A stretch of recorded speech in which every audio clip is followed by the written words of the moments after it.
20 mountains, hundreds of kilometers of tunnels, tens of thousands of missiles. Iran's underground arsenal just stopped being a rumor and started being a documented fact, and the B 2 squadrons rotating into Diego Garcia tell you exactly how Washington is reading the same intelligence you are about to see. The bombers are moving. The targets have been mapped. The decision window is closing.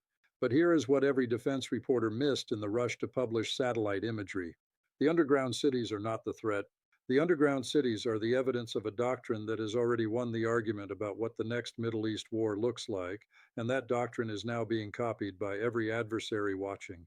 Iran spent 30 years building exactly the arsenal required for exactly the geography it occupies, with exactly the political constraints it operates under, against exactly the kind of air campaign it expected to face.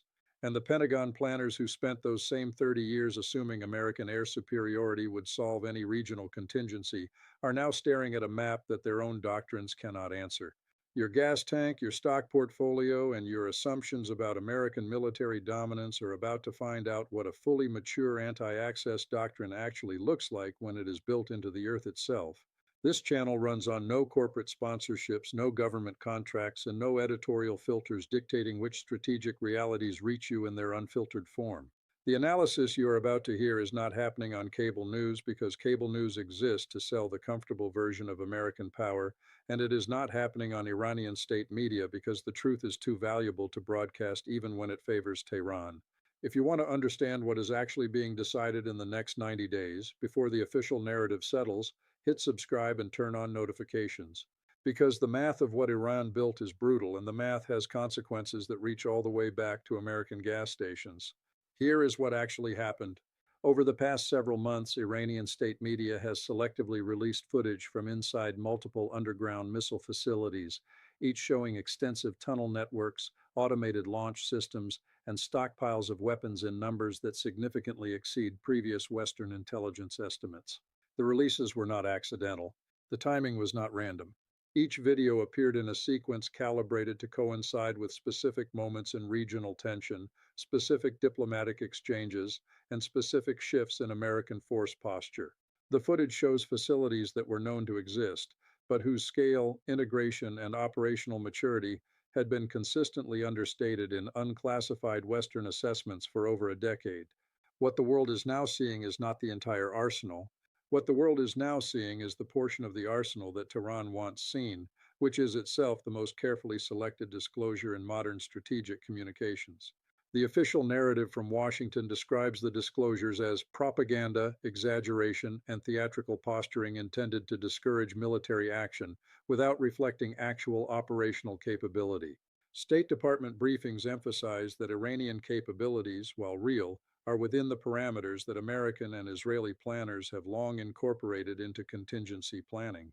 The Pentagon's posture statements reference continued confidence in the ability to address Iranian threats through combined air power, missile defense, and precision strike.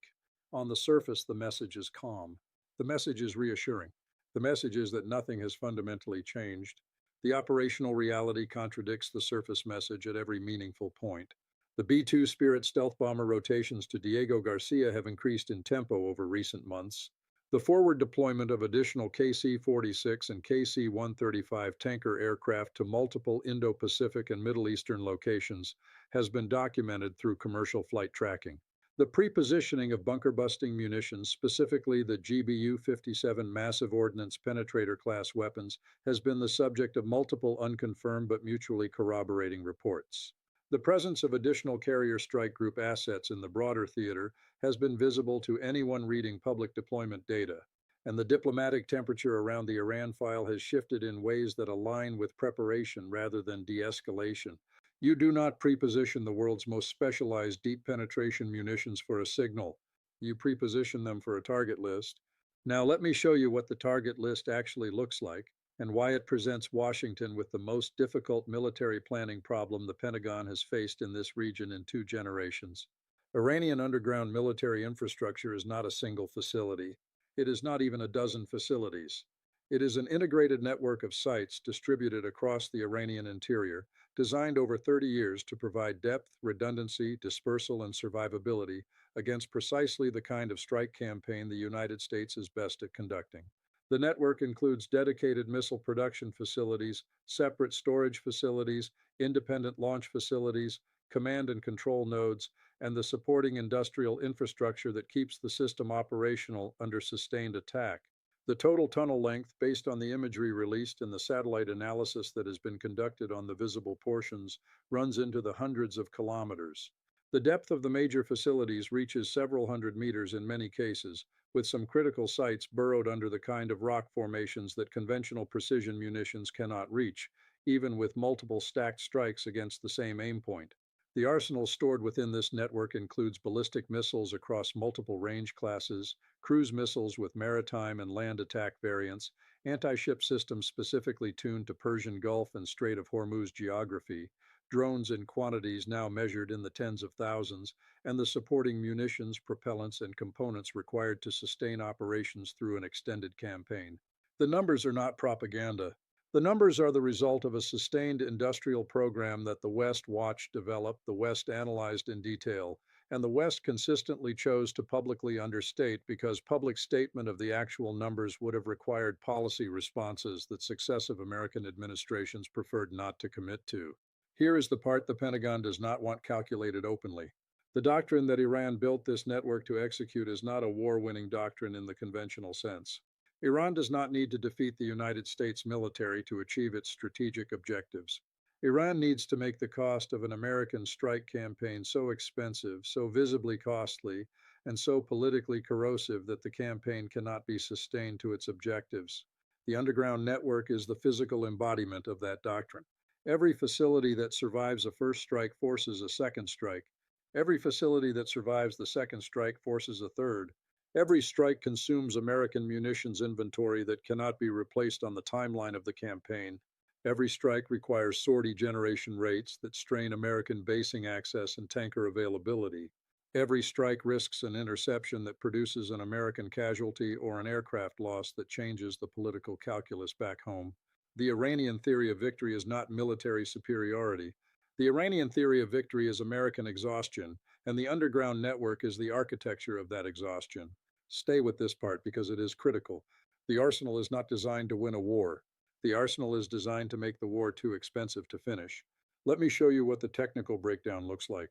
The most advanced Iranian ballistic missiles now in operational service include systems with ranges exceeding 2,000 kilometers, payload capacity sufficient to deliver substantial conventional warheads, and accuracies that have improved by orders of magnitude over the past decade through advances in guidance systems and terminal homing. The cruise missile inventory includes designs derived from Soviet, Chinese, and indigenous Iranian engineering, with terrain-following capabilities and electronic countermeasure features that present serious challenges to even modern integrated air defense networks. The anti-ship missile inventory has been documented in previous operational use against commercial shipping and is designed specifically for the geographic conditions of the Persian Gulf and the broader Arabian Sea littoral. The drone inventory ranges from the tactical loitering munitions that have proven decisive in regional conflicts to long-range one-way attack platforms with strike ranges of over 2,000 kilometers and unit costs measured in tens of thousands of dollars rather than millions. The integration of these systems is what matters strategically. Iran does not operate these capabilities as separate inventories. Iran operates them as an integrated strike package, capable of launching coordinated multi-axis attacks combining ballistic missiles for the high-altitude saturation layer, cruise missiles for the low-altitude penetration layer, and drones for the cost-asymmetric overwhelm layer. Modern air defense systems, including the most advanced American Patriot and THAAD variants and the Israeli Arrow and Iron Dome family, are designed to engage threats one or two layers at a time. A coordinated three-layer attack launched from underground facilities that survive the opening salvo of any American strike campaign presents an interception problem that no air defense network in the world has been validated against under realistic operational conditions. Now look at the math, and the math is brutal in both directions. The cost to destroy a single hardened underground facility using the kind of precision strike campaign the United States Air Force is built around runs in the range of $50 to $200 million per facility when you factor in munitions consumed, sortie costs, tanker support, intelligence preparation, and the inevitable suppression of enemy air defense operations that must precede and accompany the strike. The cost to Iran of building the facility, amortized over the 30 years of construction and the operational lifetime that will follow, runs in the range of $50 to $300 million per facility. That is roughly one-to-one cost parity for destroying versus building, and the parity assumes the strike campaign actually destroys the facility, which is an assumption that the geology of many Iranian sites does not validate. The deepest facilities, buried under hundreds of meters of mountain rock, may not be destructible with any conventional weapon currently in the American inventory. They may only be neutralized through repeated strikes that close access points, disable supporting infrastructure, and effectively bury the contents alive until the situation changes. Then there is the inventory math. The American stockpile of GBU 57 massive ordnance penetrators, the specific weapon designed for the deepest hardened targets, is held closely classified but is widely estimated in defense analyst circles to be in the low double digits. That is a strategic stockpile measured in dozens of weapons against a target set measured in dozens of facilities.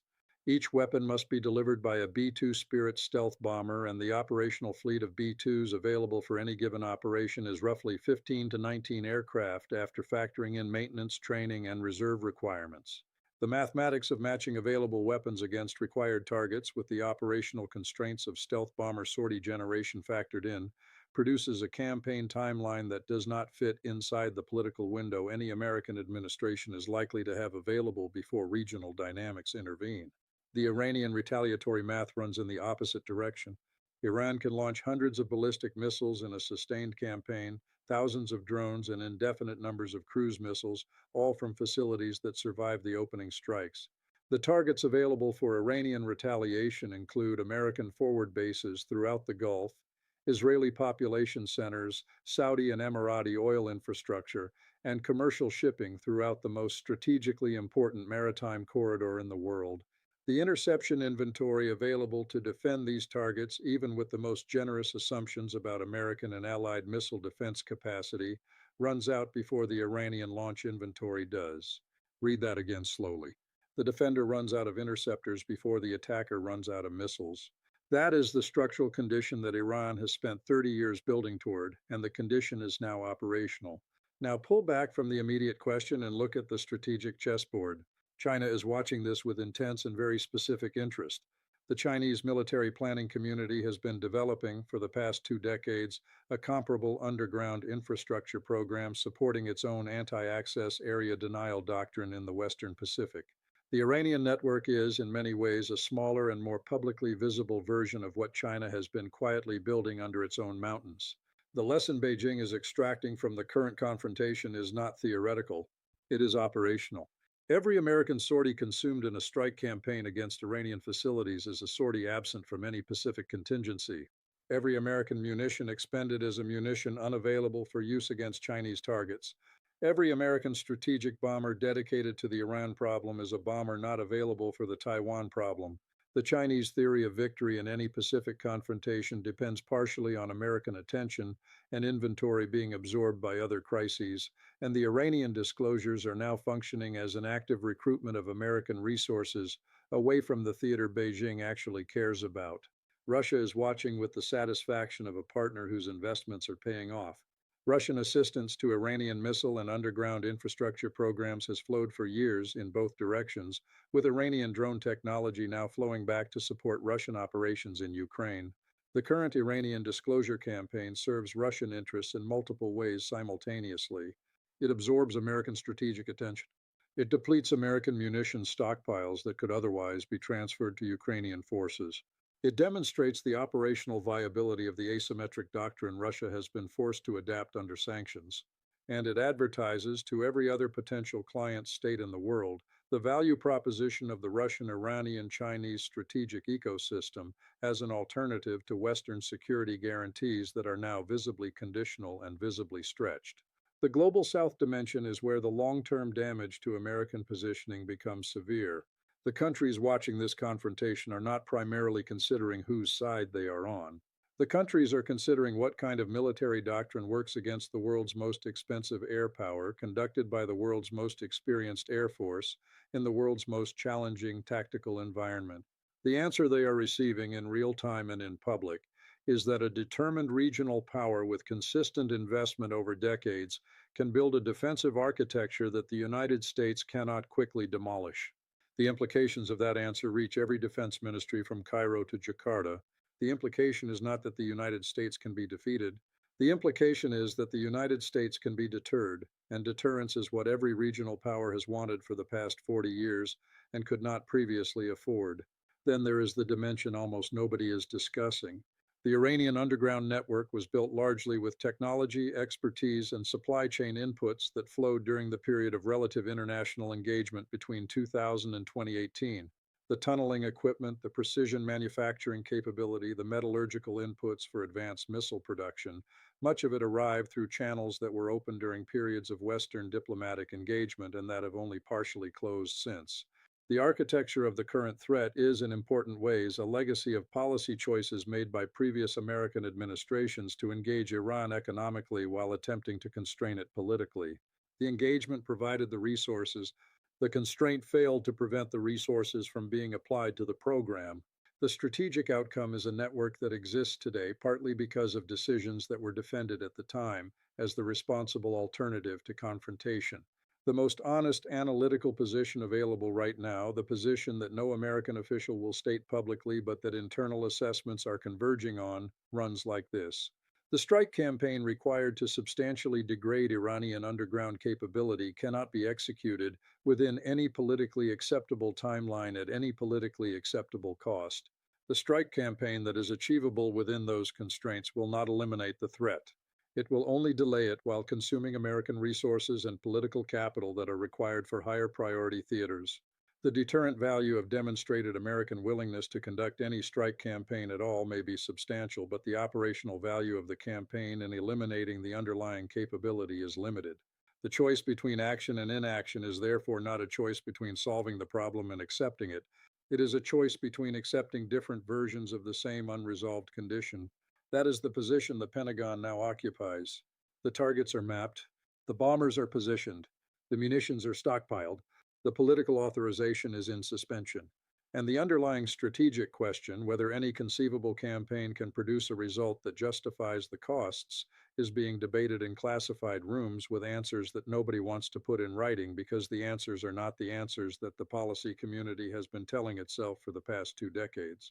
Here is what to watch for over the next 90 days, and here is when each indicator becomes meaningful. Within the next 2 weeks, watch for additional B-2 deployment activity at Diego Garcia and at continental United States bases that historically support overseas bomber operations. The B-2 fleet's small size means that any deployment of more than a small number of aircraft is operationally significant, and the deployment patterns observable through commercial flight tracking and amateur aviation photography can be triangulated even when official statements remain silent. If the deployment continues to expand, the operational tempo is being prepared. If the deployment stabilizes or contracts, the political decision has gone in the other direction. Within the next 30 days, watch for the diplomatic temperature around the broader Iran file. Specifically, watch for back-channel communications routed through Oman, Qatar, or Switzerland, the three states that have historically served as quiet intermediaries in moments of acute tension. The presence of active back-channel activity does not indicate which way the decision will go. The absence of back-channel activity, however, is a strong indicator that the diplomatic phase has concluded and the operational phase is the only phase remaining. The intermediaries do not always announce themselves. The pattern of their flights, their meeting locations, and their public itineraries can be tracked by those who know what to look for. Within the next 60 days, watch for changes in commercial shipping insurance rates and ship routing decisions in the Persian Gulf and the broader region. The insurance and shipping industries possess intelligence collection capabilities that in some respects exceed those of governments because the financial consequences of being wrong are immediate and severe. When war risk premiums for tankers transiting Hormuz begin to climb sharply, when major shipping companies begin rerouting or pausing operations, when the futures markets for oil begin to price and sustain disruption, the markets are reading signals that public commentary has not yet caught up to. The markets will move first. Within the next 90 days, watch for the structure of any actual strike campaign that occurs.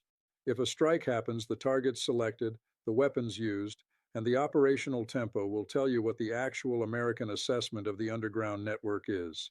A strike concentrated on surface infrastructure and known above ground facilities indicates that the deep underground targets are being held in reserve or have been judged unreachable within acceptable parameters. A strike that includes multiple B2 sorties against specifically identified mountain facilities indicates that the assessment has concluded the deep targets must be attempted regardless of the inventory cost. Each pattern carries different implications for the campaign that follows. Here are three predictions with a clock attached. First, within 60 days, you will see either a significant strike action against Iranian facilities or a significant diplomatic breakthrough that defers the question for another cycle. The current operational tempo cannot be sustained indefinitely in suspension. Either the trigger is pulled or the pressure is released. There is no third path that extends beyond 2 months without one or the other resolution. Second, within 6 months, regardless of which path is taken, the price of oil will have moved by at least 20% in one direction, and that movement will reset the global political conversation about energy security, American power projection, and the viability of the existing sanctions architecture against Iran.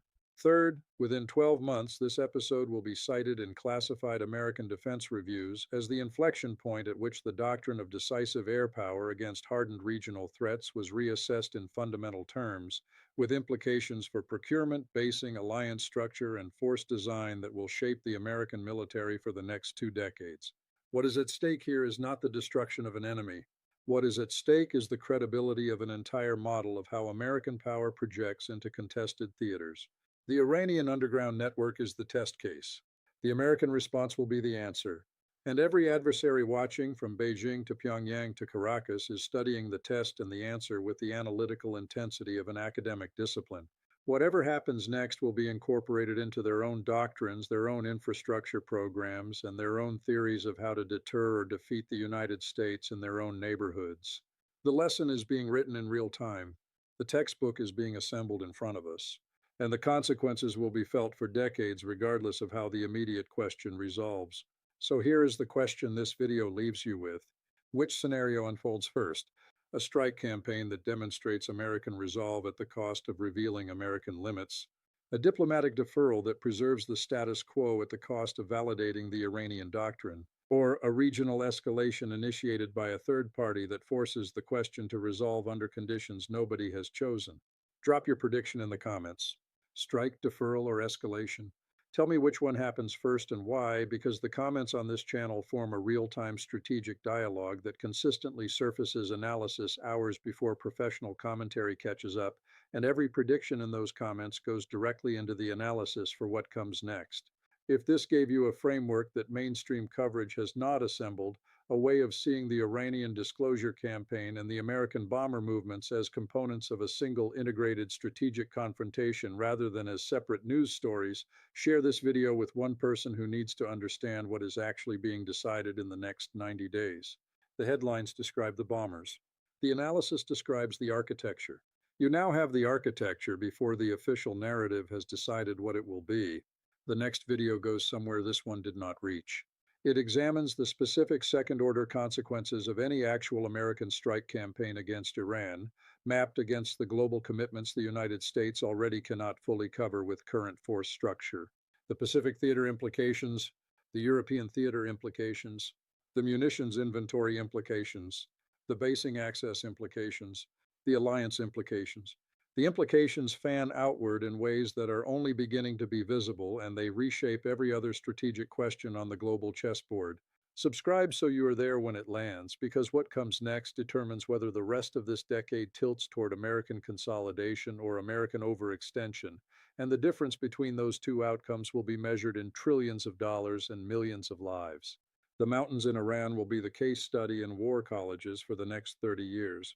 You are watching the case study get written in real time before the textbooks exist, before the consensus forms, before the official story decides what it will say. Stay with this channel and you will keep seeing the picture clearly while everyone else is still arguing about what the picture even shows.